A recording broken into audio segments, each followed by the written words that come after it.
Okey, topik 3 kita masih di topik yang terakhir lah, integration ni kan. But integration ni dia sama dengan differentiation, dia panjang 5-6 minggu untuk cover dua topik tersebut. Okey. Okey, calculate different integrals. Okey, hari tu indefinite integral. Okey, hari ni adalah definite integral. Okey. Apa beza indefinite integral dengan definite integral? Itu yang perlu kamu fahami. Okey, ingat lagi tak? Yang beza yang paling asas adalah untuk indefinite integral dia memiliki nilai constant.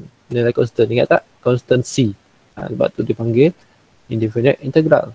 So untuk integration bagi definite integral dia akan berikan limit.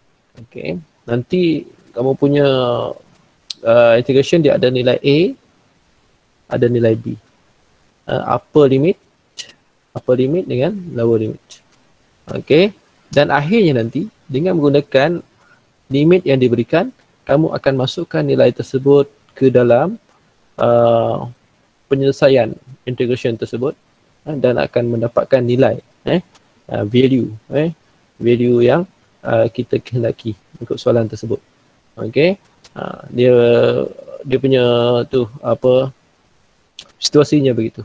Okey, untuk okey, ini kita boleh baca sebagai the integral from A to B of fx with respect to x. Okey, itu lebih kurang begitulah cara bacaan. Okey, kameran daripada A hingga B bagi persamaan fx terhadap x, dx, begitu cara bacaan dia. Dia tak adalah soalan keluar nak terus kamu tulis kenyataan ni, tetapi secara teorinya begitu. Okey, teorinya begitu. Okey, yang penting untuk definite integral ni kamu boleh memahami dia punya teorem dia dan kamu boleh menggunakannya di dalam pengiraan. Okey, lepas ni kita akan tengok contoh-contoh soalan dan bagaimana kita nak membuat pengiraan yang melibatkan definite integrals. Okey, dia sama juga. Kita akan berjumpa dengan algebraic function, exponential function, reciprocal function, lepas tu apa? Trigonometric function. Kita tak boleh lari daripada function tersebut di dalam pengiraan kita. Okey, yang pertama yang perlu kamu ketahui, okey, formula ini diberikan di dalam perpisahan dasar formula. Dan di dalam GC DBM 20023 saya ada lampirkan ataupun saya ada upload senario formula yang standard yang digunakan di dalam perpisahan akhir. Kamu boleh print out semasa kelas, kamu boleh ada di sebelah kamu. Dan semasa test pun kamu akan gunakan senario formula yang tersebut untuk membantu kamu. Ini adalah dia punya formula.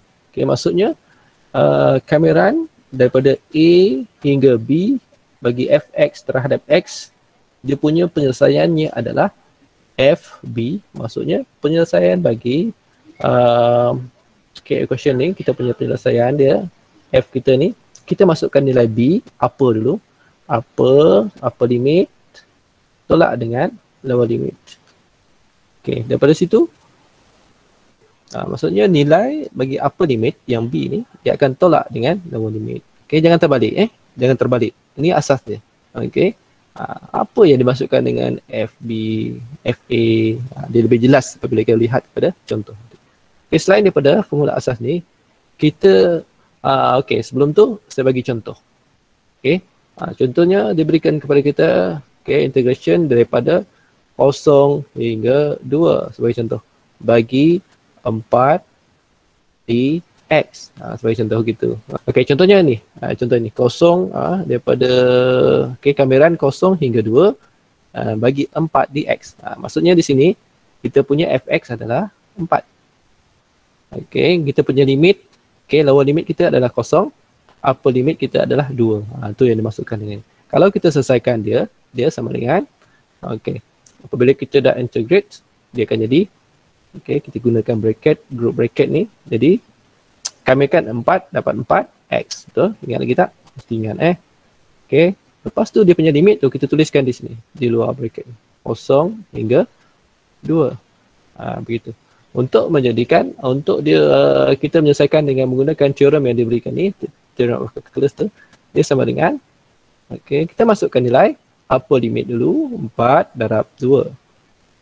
Okey, tolak 4 darab 0. Okey, begitu. Jadi FB kita tadi adalah ni. Ni FB. Dan ini adalah FA. Itu yang dimasukkan oleh formula ini. Lepas tu kita selesaikan lah. Jadi sama dengan 4 darab 2, 8. Tolak 4 darab 0, 0. Jadi jawapan untuk soalan ini adalah sama dengan 8. Kan? Simple. Ini simple question. Okay. Ini saya nak tunjukkan bagaimana kita nak menggunakan formula ini dan bagaimanakah proses differential integral itu berlaku. Ini proses asas ni adalah proses yang paling asas. Proses yang paling asas. Maksudnya kita pertama sekali daripada soalan yang diberikan, equation tersebut, kita integrate dia. Dah kita integrate, kita masukkan nilai upper limit, tolakkan dengan nilai lower limit ke dalam penyelesaian persamaan tadi tu melalui proses kameran. Lepas tu kita akan dapat final answer kita. Setakat tu okey? Faham tak setakat tu? Faham. Okey, kalau tak faham kena tanya terus, jangan sampai ke penghujung. Okey, untuk yang kedua ni adalah dalam bentuk algebraic function lah, algebraic function. Okey, dia hampir sama dengan yang di atas. Cuma di sini dia ada ax tambah b. Okey, ax tambah b. Kalau ada ax tambah b, kuasa n dx, dia akan jadi yang kuasa n ni bukan di dalam, n tu di luar.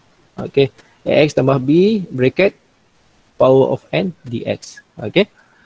Jadi kalau kita selesaikan sama dengan, okey, ini group bracket, kita guna group bracket ni, kotak ni, ax tambah b, okey, n plus 1. Ingat lagi tak? N plus 1 over a.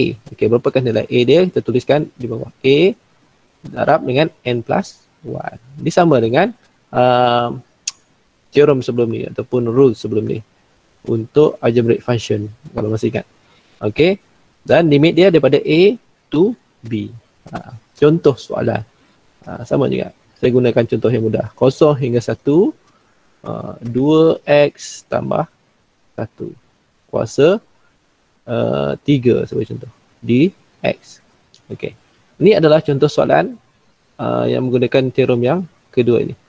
So, kamu akan tuliskan dia sama dengan penyelesaiannya. Kena buat bracket begini. Okey, 2x plus tambah 1 kuasa 3 tambah 1. N dia 3, 3 tambah 1. Per A dia berapa? 2 kan? N tambah 1 dia 3 tambah 1. Okey. Tutup bracket. Okey, limit dia 0, 1. 0, 1. Lepas tu kamu selesaikan. Okey. Selesaikan ini, okey, masukkan nilai 1, masukkan nilai 0. Okey. Begitu. Okey, dan seterusnya. Proses ni adalah proses ini. Sehingga kita dapat nilai. Okey. Okey, itu contoh.